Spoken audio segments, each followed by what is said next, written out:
Warahmatullahi wabarakatuh.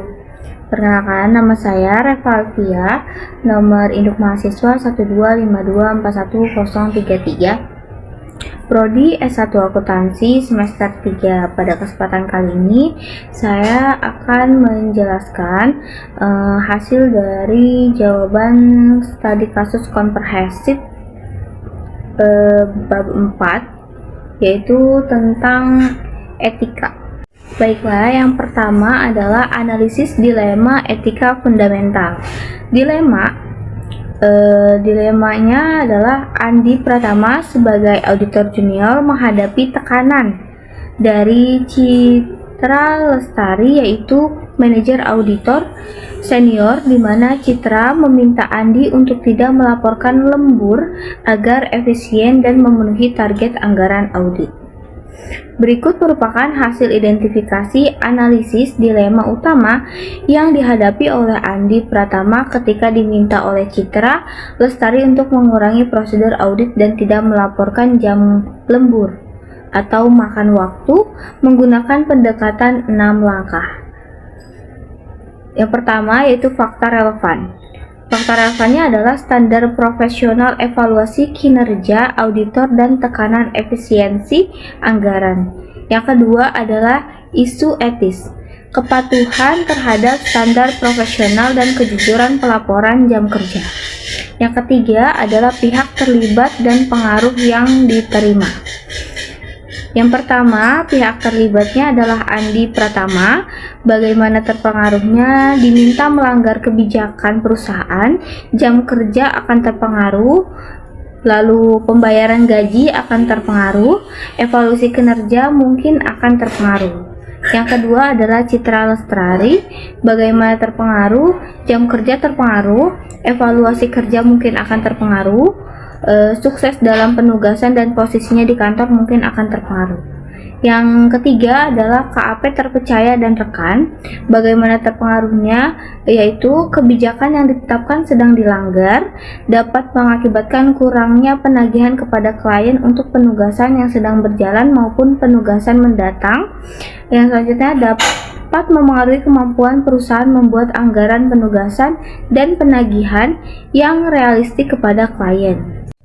Alternatif yang tersedia bagi Andi adalah yang pertama menolak bekerja lembur, yang kedua melakukan sesuai dengan permintaan Citra Lestari, yaitu tidak melampirkan jam kerja, dan yang terakhir tetap melaporkan jam kerja lembur sesuai kenyataan. Konsekuensi dari setiap alternatif. Dalam menentukan konsekuensi dari setiap alternatif, Andi harus mengevaluasi pengaruh jangka pendek dan jangka panjang. Ada kecenderungan alami untuk menekankan pada pengaruh jangka pendek karena konsekuensinya akan segera terjadi, meskipun konsekuensi jangka panjang mungkin jauh lebih besar.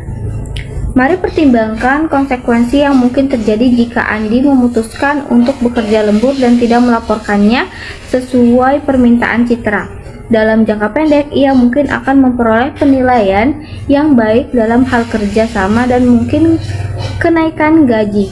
Tapi dalam jangka panjang, tidak melaporkan jam kerja ini akan menjadi pelanggaran yang dianggap biasa. Yang selanjutnya adalah tindakan yang tepat. Pilihan yang tepat yang dimiliki oleh Andi adalah tetap melaporkan jam kerja yang sebenarnya dan mendiskusikan beban kerja dengan atasan untuk perbaikan proses perencanaan audit. Yang kedua adalah integritas, objektivitas, dan tekanan manajemen. Evaluasi tekanan yang diberikan oleh Rian Wijaya selaku CEO DNG dan Sinta Dewi untuk menerima pengakuan pendapatan agresif demi membuat laporan keuangan yang terlihat sehat sebelum akuisisi, menciptakan ancaman intimidasi dan advokasi karena auditor dapat kehilangan objektivitas jika berpihak pada kepentingan klien. Prinsip kode etik yang paling terancam adalah integritas dan objektivitas. Langkah etis yang dapat Budi Santoso lakukan yaitu menegakkan KEPAP seksi 111 yaitu integritas, dan seksi 113 yaitu objektivitas. Juga menolak permintaan yang bertentangan dengan standar akuntansi keuangan. Baiklah, yang selanjutnya, yang ketiga adalah independensi, ancaman keuangan dan hubungan keluarga.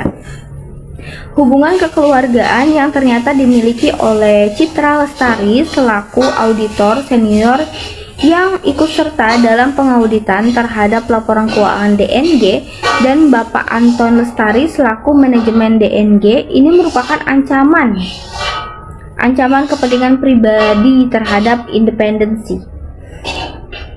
Menurut KEPAP Seksi 521, hubungan keluarga dekat harus diungkap dan auditor dilarang terlibat langsung dalam penugasan audit atas entitas yang melibatkan anggota keluarga pada posisi manajemen. Ancaman ini ada pada tingkat yang tidak dapat diterima. Untuk mengatasi ancaman ini, KAP terpercaya dan rekan harus melakukan transparansi dan rotasi personel untuk menjaga independensi nyata dan tampak, juga memindahkan citra ke klien lain atau mengubah struktur tim audit. Baiklah, yang selanjutnya yang keempat adalah independensi larangan penyediaan jasa non-audit. Pada situasi di mana DNG meminta KAP terpercaya dan rekan untuk memberikan jasa konsultasi desain dan implementasi sistem informasi keuangan pasca akuisisi merupakan permintaan yang menciptakan ancaman telaah pribadi dan advokasi, karena auditor bisa menilai sendiri hasil pekerjaannya. KEPAP Seksi 600 dan Peraturan OJK tentang jasa non-assurance melarang pemberian jasa konsultasi sistem informasi kepada klien audit. Yang selanjutnya, yang kelima, yaitu independensi imbalan jasa dan ketergantungan klien. Pada dua situasi, yaitu DNG menunggak pembayaran audit tahun sebelumnya dan berkontribusi 25% pada pendapatan kantor cabang KAP, membuat kondisi ini menimbulkan ancaman kepentingan pribadi dan intimidasi terhadap independensi. Mengacu pada KEPAP Seksi 410, yang mana KAP harus menilai apakah ketergantungan fee melebihi ambang batas wajar. Langkah yang harus diambil oleh KAP adalah tidak melanjutkan audit sebelum tindakan dibayar dan melaporkan ke partner nasional agar risiko ketergantungan dievaluasi dan klien dapat dialihkan, karena auditor tidak boleh membiarkan tekanan finansial mempengaruhi opini audit. Baiklah, yang selanjutnya, yang keenam adalah kerahasiaan klien dan konflik akibat hubungan kerja.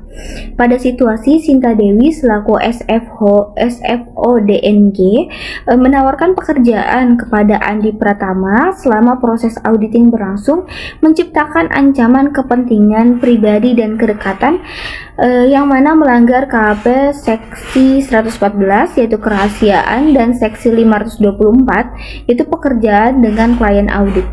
Dampaknya yaitu independensi auditor terancam karena potensi bias.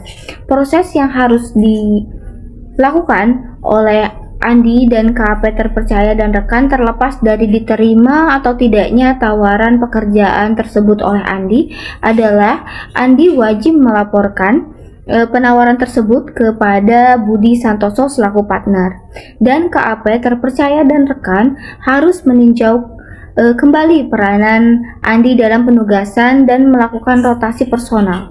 Hal ini dilakukan untuk mencegah pelanggaran serius terhadap kode etik.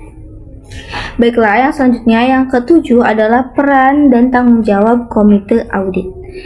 Pada situasi komite audit DNG yang bersikap pasif dan tidak mengajukan pertanyaan kritis selama rapat dengan auditor, membuat melemahnya integritas laporan keuangan dan kredibilitas perusahaan. Maka berdasarkan POJK nomor 55/2015 tentang komite audit, komite audit memiliki tanggung jawab fidusia untuk mengawasi proses pelaporan keuangan dan efektivitas audit. Kegagalan yang terjadi adalah kegagalan tata kelola karena tidak menjalankan fungsi pengawasan independen. Yang selanjutnya, yang kedelapan adalah kompetensi profesional dan skeptisisme. Pada kondisi di mana Citra Lestari menekan tim audit untuk mempercepat pekerjaan audit dan mengurangi prosedur pengujian dapat terancam menjadi pelanggaran prinsip kompetensi dan kehati-hatian profesional. KEPAP Seksi 113 serta skeptisisme profesional karena keterbatasan waktu dan anggaran mengurangi kualitas audit. Jadi, Citra harus menjelaskan konsekuensi risiko audit pada partner dan tim audit perlu mendokumentasikan area yang tidak diuji karena pembatasan waktu. Yang selanjutnya, yang ke-9 adalah tanggung jawab rekan perikatan. Budi Santoso dihadapkan pada kombinasi tekanan, yaitu hubungan personal dengan CEO dan ketergantungan fee dan potensi kehilangan klien besar. Sebagai partner, Budi memikul tanggung jawab untuk menjaga kualitas audit, independensi, dan kepentingan publik.